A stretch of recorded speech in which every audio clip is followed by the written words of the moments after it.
Oi pessoal, hoje eu vou mostrar para vocês os materiais que eu vou usar para fazer o elefante dengoso.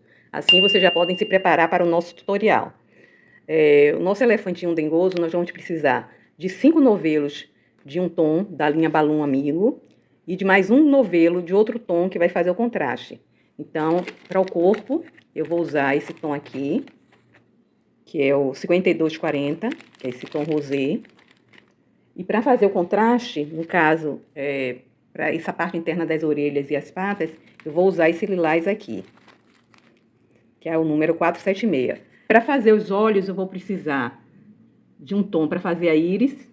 No caso desse elefantinho rosa, eu vou usar esse tom aqui, que é o 1620. Eu vou precisar do preto para fazer a pupila e do branco para fazer aquela parte branca dos olhos.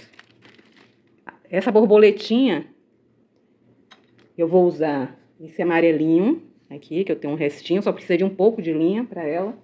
O número dessa aqui que eu vou usar é a 5213. E o marronzinho para fazer o corpinho da borboleta, eu vou usar esse marrom aqui, que é essa cor 5794. Para fazer a língua, eu vou usar esse tom aqui terroso, que é o número 5217.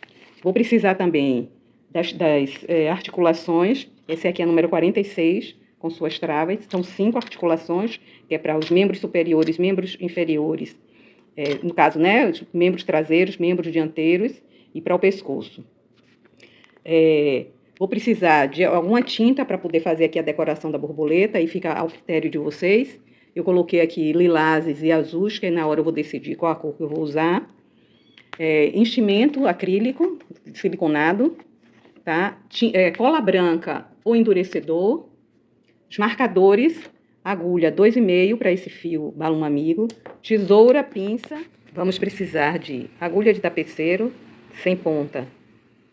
Agulha de tapeceiro para boneca, tamanho médio. E uma agulha para a boneca em um tamanho maior, que é para a gente fazer as marcações do rosto. Além disso, uma agulha de filtragem, que eu gosto de usar na hora que eu assento o enchimento, tá? Vamos precisar também de um pincel fino para fazer os detalhes da borboleta, se for o caso, se vocês quiserem.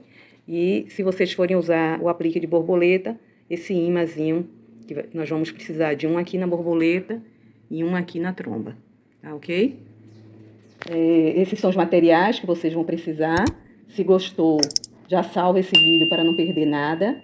E em breve sai o primeiro tutorial do elefante dengoso. Então fiquem de olho e até lá!